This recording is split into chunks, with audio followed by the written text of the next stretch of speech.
Good evening.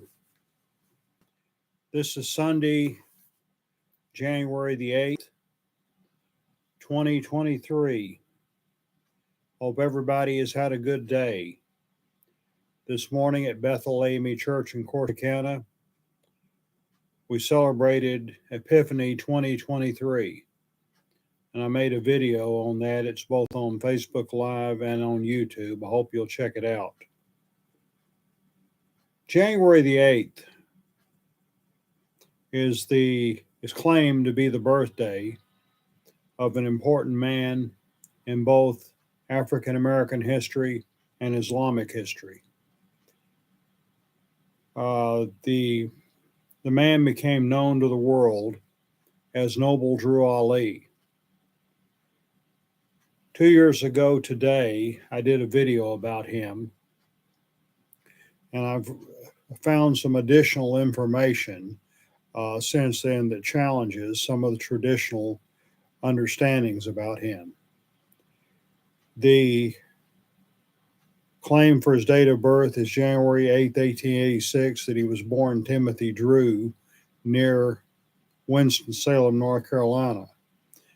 Since then, I came across an article which stated that he was born actually with the name of Thomas Drew, and his roots were in Norfolk, Virginia, rather than Winston-Salem, North Carolina. Then I recently encountered a new book called The Princess and the Prophet: The Secret History of Magic, Race, and Black Muslims in America. The author is Jacob S. Dorman. Very interesting reading. Dorman claims that this man was actually born Walter Brister in Carlisle, Kentucky around 1879. He doesn't give a particular day or month, but it's an interesting study, and don't have time to go into all of it, but in his introduction, he describes the history of America and the society in which this man was born. And during the period following the Civil War, there was a lot of interest in the East, and the Orient had a special appeal to African Americans. There's what has been called Orientalism, playing Eastern. I read another book that describes that in much greater detail. Maybe we'll deal with that at a later time. But Islam and other Eastern faiths came to America during this. Well, actually, they have been here for quite some time. There were, as I pointed out before, Muslims were seafaring people, and it's very possible there were Muslims in the Western Hemisphere before Columbus. Some of the slaves brought from Africa were of the Islamic faith. We don't know what percentage of them. And Alex Haley was convinced that his ancestor, Kunta Kinte, was a Muslim. But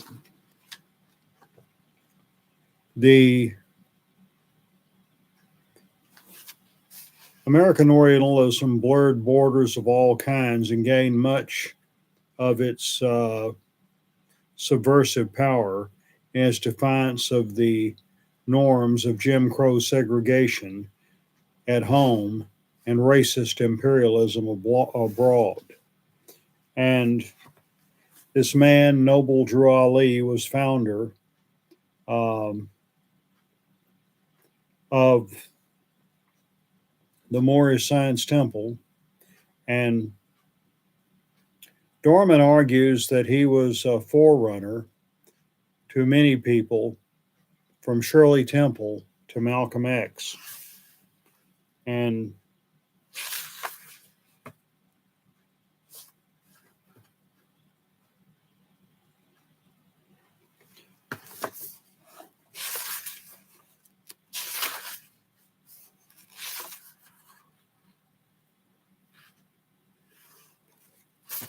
but he has a lot to say about Walter Brister, aka Noble Drew Ali, involvement in circus and carnival industry. And the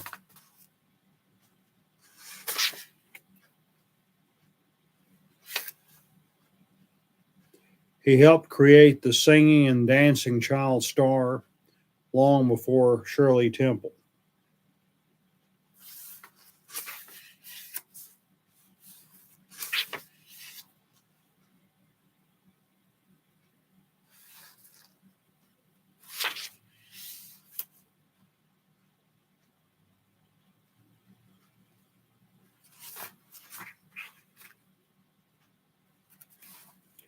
Has a chapter about Oriental magic that became popular during this time, and different contributors to it.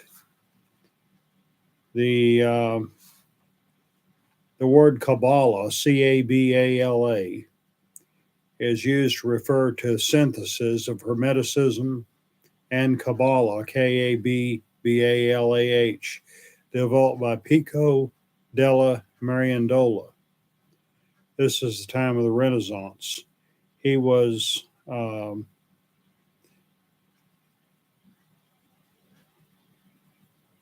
was more of a Christian focus in the C variety of Kabbalah, Kabbalah being considered Jewish mysticism. But Christian theologians picked up elements of Kabbalah and made it their own. And in the 18th century, elements of Kabbalah entered into Freemasonry. As we shall see, this fraternal organization, along with Rosicrucianism and Theosophy, played a role in developing the teachings of Noble Drew Ali. And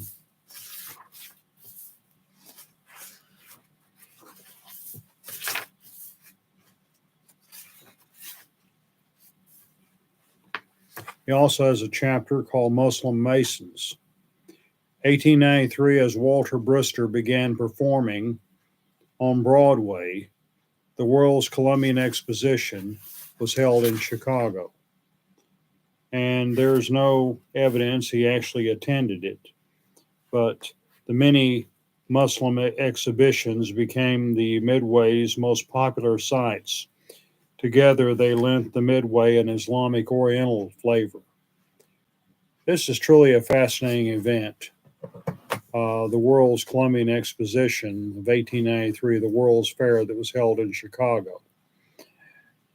And in the 1980s, I did extensive research on that at the request of my friend, the late Joseph A. Walks Jr., founder and president of the Phylaxis Society, an organization dedicated to research in the Prince Hall Freemasonry.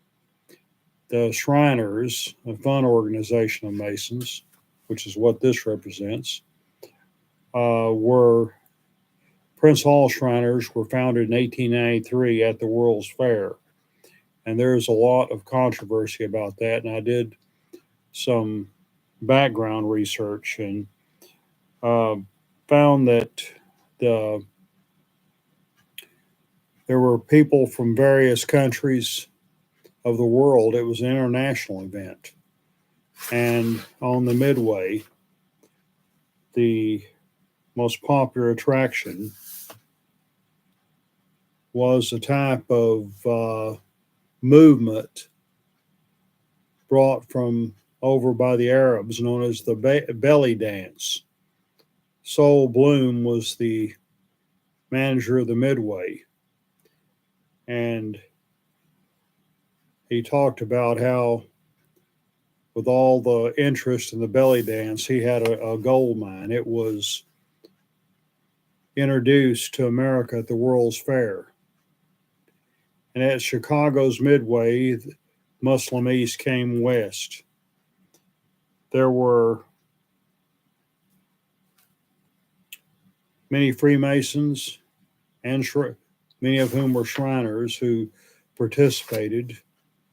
And They did much to embellish Islamic history. The first temple was chartered September 26, 1872. That's Mecca Temple in New York City. The idea all roads lead to Mecca.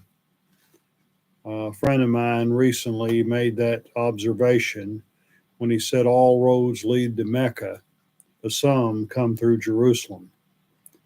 And that's true as well.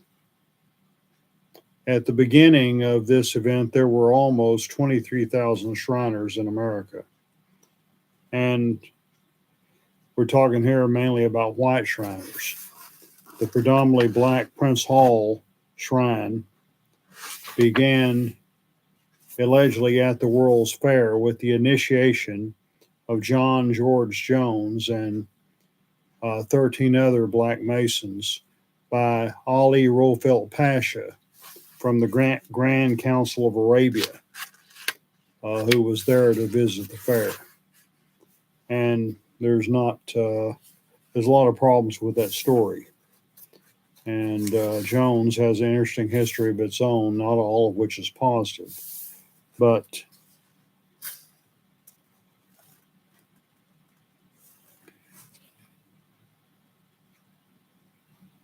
one of the more interesting of the congresses held in connection with the fair was the World's Parliament of Religions. And there were a number of people, very prominent individuals that were involved in that. One of the major promoters was the Reverend Dr.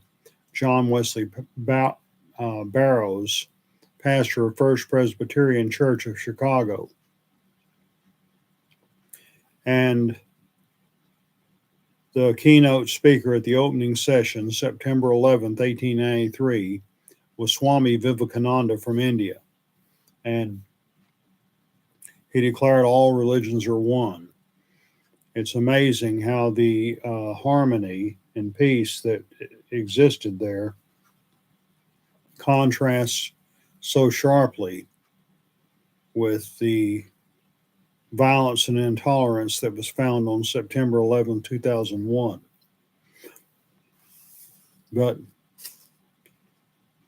there was one Muslim who gave two speeches at the World's Columbian Exposition, World's Parliament of Religions, Alexander Russell Webb, who had taken the name of Muhammad Webb.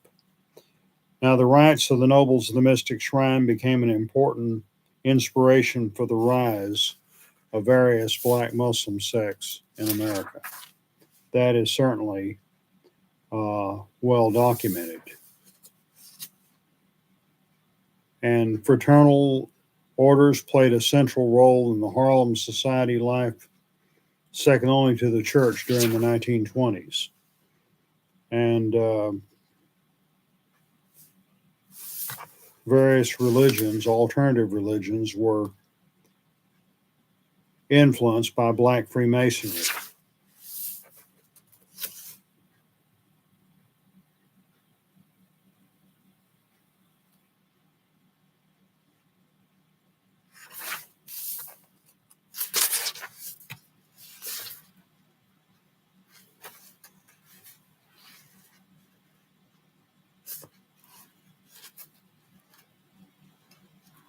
Walter Brister was involved in a lot of different circuses and carnivals. That's a picture of him in circus outfit. This is a picture and later role of Noble Drew Ali, Buffalo Bill's Wild West Show, and Old Kentucky.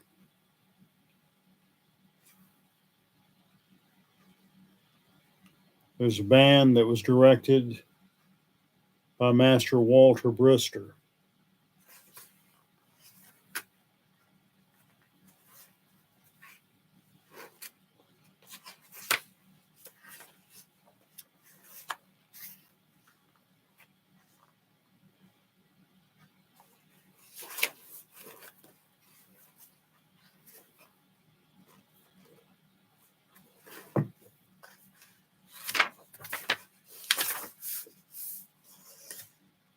The circus allowed black Americans to not only impersonate Africans, but to make good money doing so.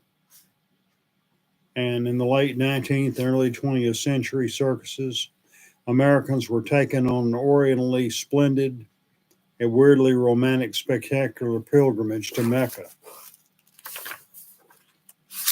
even though most had not actually gone there or could not go there because they weren't Muslim. Amid Jim Crow and lynch law, some black Americans made good money on the performance circuits. So this seems to be an opportunity that was not presented in the rest of society. Walter Brister last performed as a musician in January 1897 and first appeared as a magician on May 14th, 1898.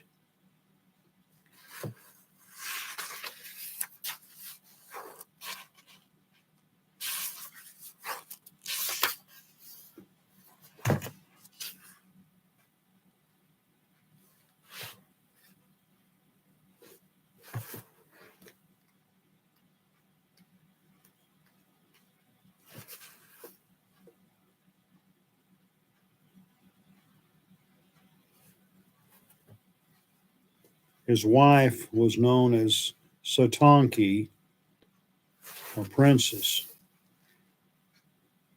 and they both performed in Oriental costumes and invented Oriental identities.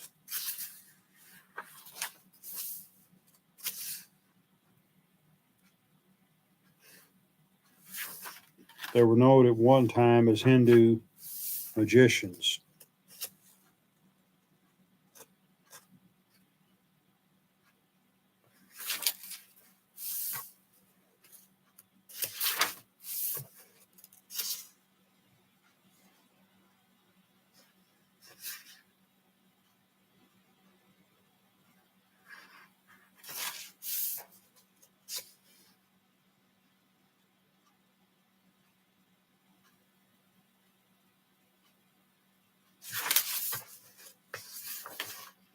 And there were quite a few African Americans who performed as Hindu magicians during this time.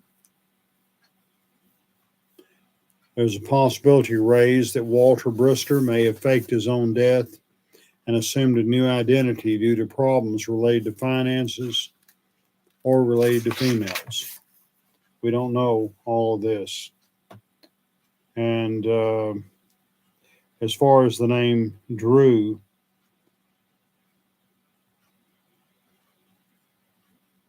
there was original Thomas Drew, either Brister's half brother or more likely his full brother. Thomas was 8 years younger than Walter. They shared a mother, Lucy Caldwell, who married the carpenter turned band leader John Henry Brister in Kentucky before his musical career took the family first to Cincinnati and then to New York City, where father and son starred together in Old Kentucky. A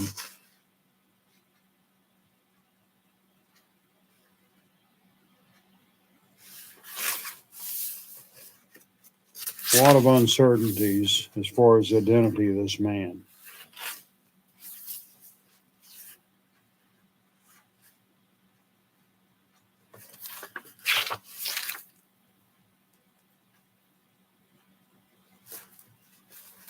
There's just so much to cover here.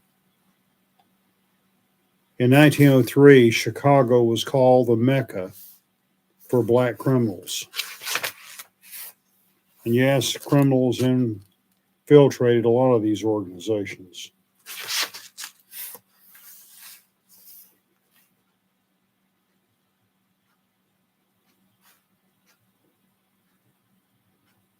Islam was understood at the time by racists as a threat to white supremacy.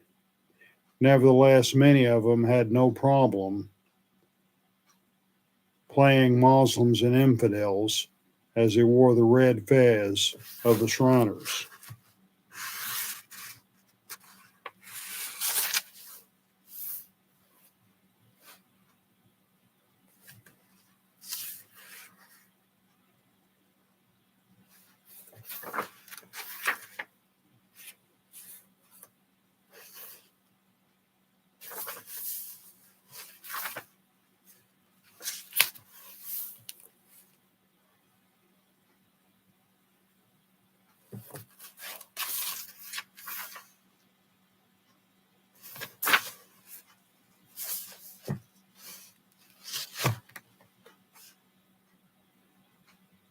During the 1920s, the richest man in Chicago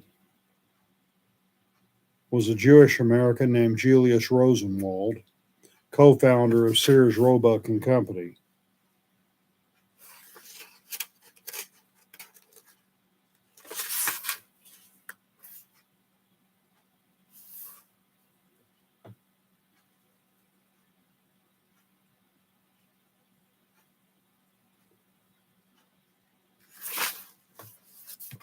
He was quite a philanthropist, Rosenthal was.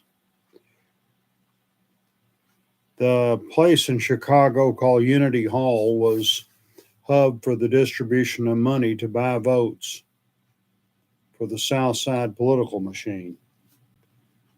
And this it was owned by Insel, Schuyler, and DePriest.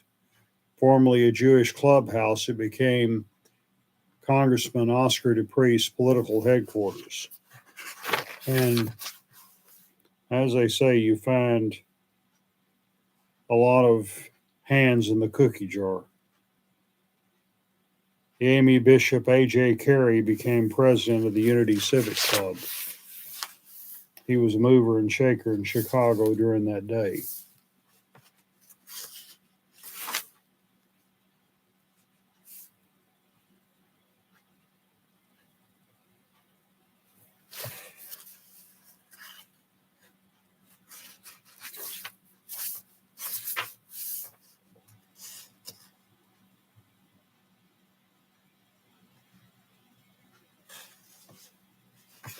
According to Dorman, Walter Brister was shaped by an older era of show business, a time when Afro Americans played Hindus.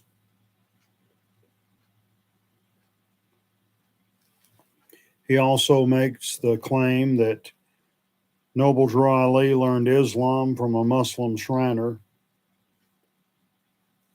by the name of Abdul Hamid Suleiman.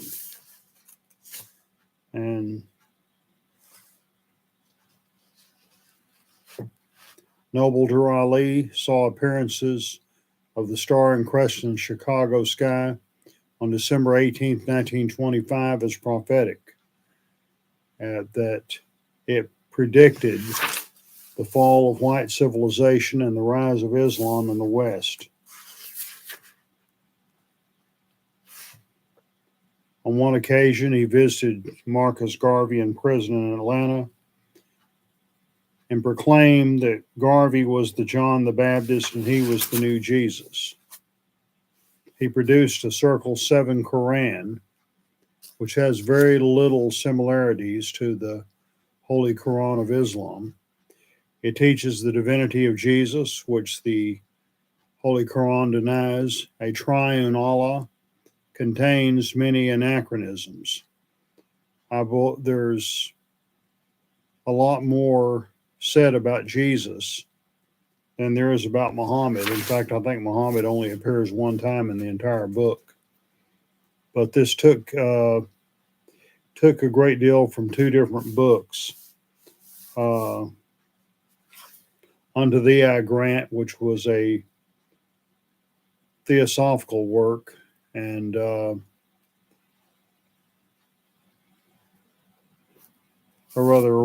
see,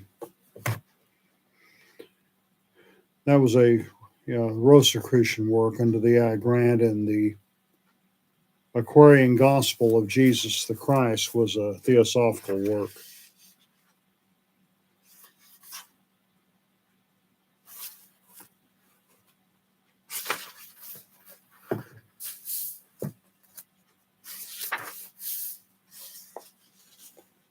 Noble Drew Ali taught that Jesus was of African blood and was crucified by Rome for trying to redeem his people from the pale skins of Europe. He claimed to be a reincarnation of Prophet Muhammad. He also may have been influenced by Native Americans. In Pawnee Bill's Wild West show, created his own version of the ghost dance.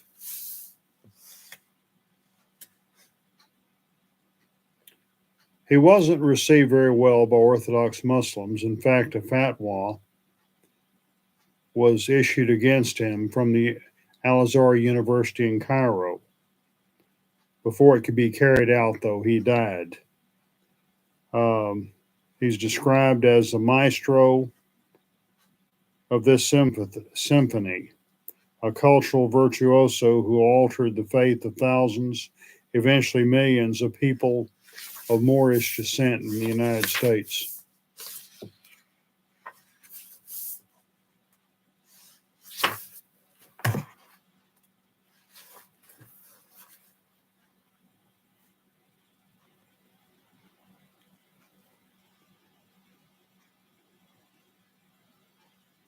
Here's a picture of an ad for Hassan bin Ali's Moorish caravan. And here is a picture of, well, several pictures of Princess Satanki and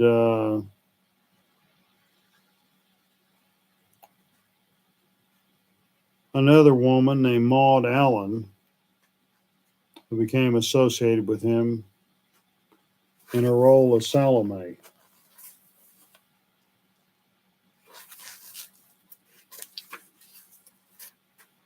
And this is a picture from Islam Temple of the ancient Arabic order Nobles of the Mystic Shrine in San Francisco in 1906. The party enshriner on the left carries liquor bottles marked Zemzem, the sacred well in the holy city of Mecca. Uncle Sam's top hat has been replaced with a fez labeled Islam. That temple is now in San Mateo, California, and they changed their name to something less offensive. I can imagine it might have been possible that in the past, after Muslims began living in San Francisco on a Friday afternoon, some Muslims would come to Islam Temple wanting to make prayer and learning then it was not a mosque. Here's some pictures of Noble Drew Ali at various events of the Moorish Science Temple.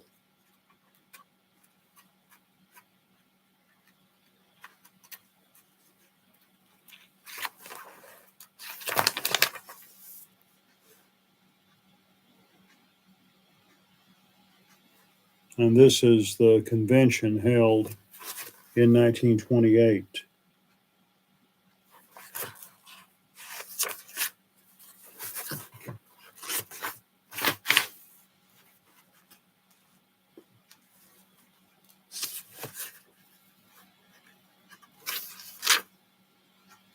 Claude Green was another leader of the Moorish Science Temple, and apparently he and Noble Drew Ali were at odds with each other. And there may have been rivalry over a woman involved there too. By the way, Drew Ali had a number of wives, and according to one report, he claimed the authority to marry and divorce at will. But Claude Green was hired to manage Unity Hall, and thus, at one point, when they had a falling out, he sent an eviction notice to the Moorish Science Temple. He was stabbed to death at his office in Unity Hall, Green was. And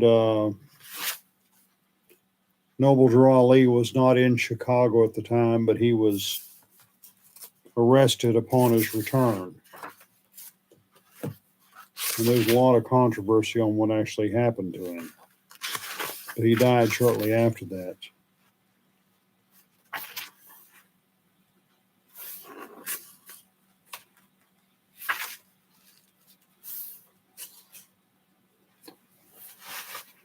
According to Dorman, unfortunately, the bad luck and bad health among those who knew the inner workings of Unity Hall appeared to be spreading. Noble Drew Ali fell ill sometime in April 1929. That is, a month after his first arrest for murder, a month before his second arrest for statutory rape. He began seeing a member of the sect, Aaron Payne's brother, Dr. Clarence H. Payne, or Payne Eel, the chief intern at Southside's Provident Hospital on May 1st. His health worsened until he passed away on July 20th, 1929, at 10:10 p.m. at his home at 3603 Indiana Avenue. And the cause of his death was unclear. Clarence Payne Eel diagnosed the prophet with tuberculosis and wrote that Noble Drew Ali died of tuberculosis bronchopneumonia on his death certificate. City Attorney Aaron Payne furnished the information for the death certificate, which his brother signed. Yet in spite of this, there were reports within the organization the prophet had been poisoned. According to contemporaries of the Moorish Science Temple, the prophet reportedly summoned one of his first Chicago followers, Edward Mealy Eel, to his deathbed and stated, "I have my number, and my work of redeeming you people is finished. I must now go, or I can't return. If I don't return, I can't deliver you. If I don't deliver you, then my coming was in vain." And thousands of mourners and the merely curious shuffled past the metal casket that held the Muslim prophet, one-time Hindu magician, trumpeter, former Broadway child star at Frank Edwards' undertaking parlor on the south side, as the man-born Walter Brister lay in state as Noble Drew Ali. Male members of the Moorish Science Temple wore their distinctive fezzes and sashes, helped transport the heavy bier to Pythian Temple at 37th Place and State Street, where funeral services were held. And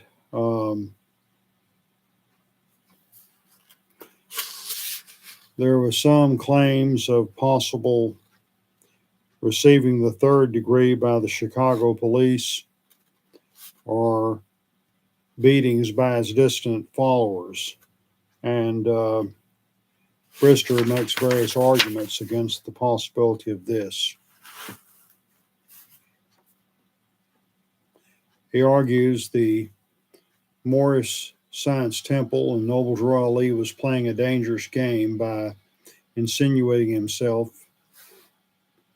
but the South Side shadowy power structure.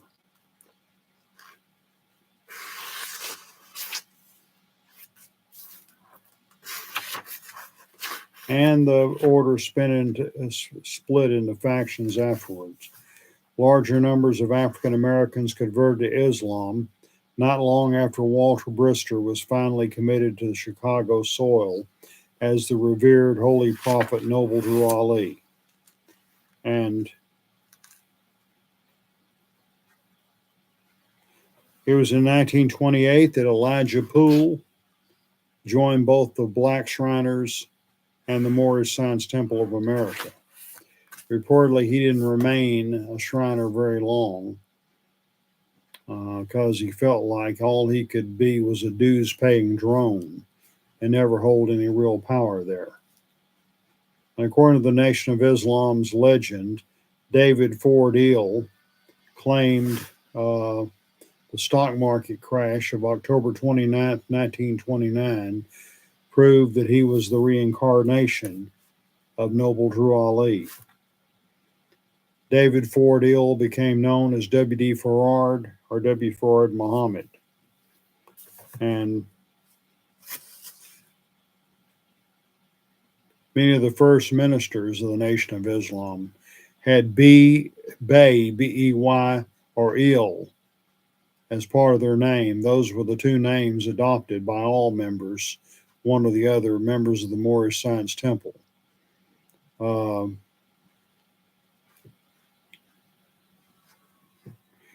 And Elijah Poole became Elijah Muhammad. He took over after Fard's disappearance in 1934, and he discontinued wearing the fez the following year.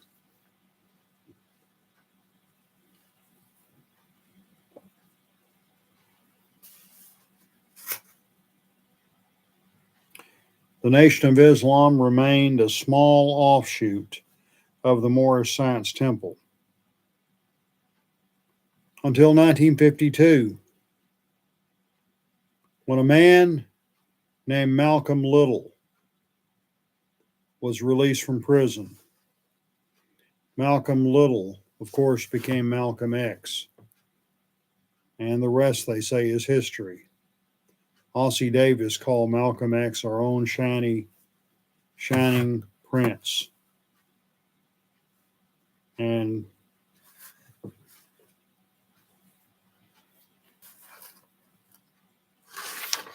Malcolm was assassinated on February 21st, 1965. It was 10 years and 4 days later, February the 25th of 1975, that Elijah Muhammad, the man that Malcolm was devoted to for many years, but with whom he eventually had a falling out, Elijah passed away. His son Wallace D. Muhammad, later Warith D. Muhammad, took over the organization and brought it in line with Orthodox Islam. 3 years later, Louis Farrakhan led off a splinter group and follows the original teachings of Elijah Muhammad.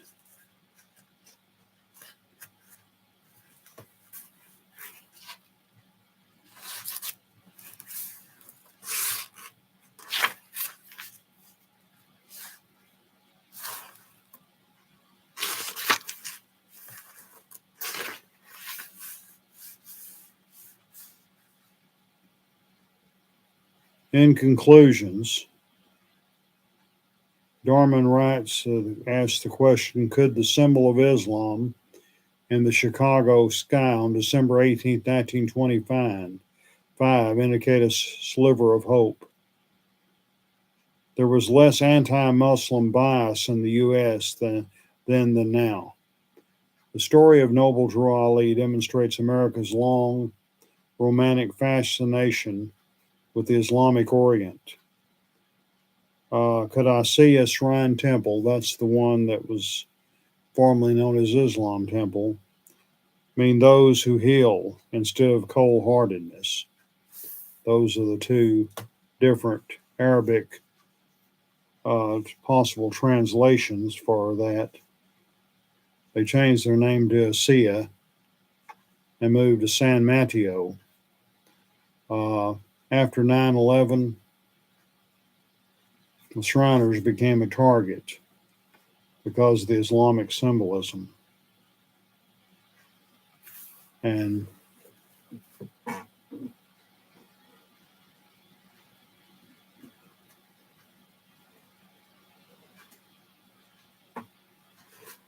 today, former President George W. Bush has turned from oil wars to oil paints. Most of the people in the United States and the world think it's criminal that he did not find his true vocation sooner. But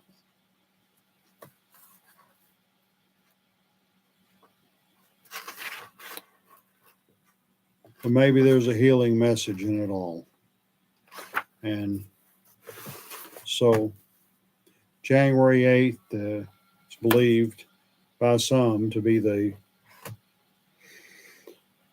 birthday of this man.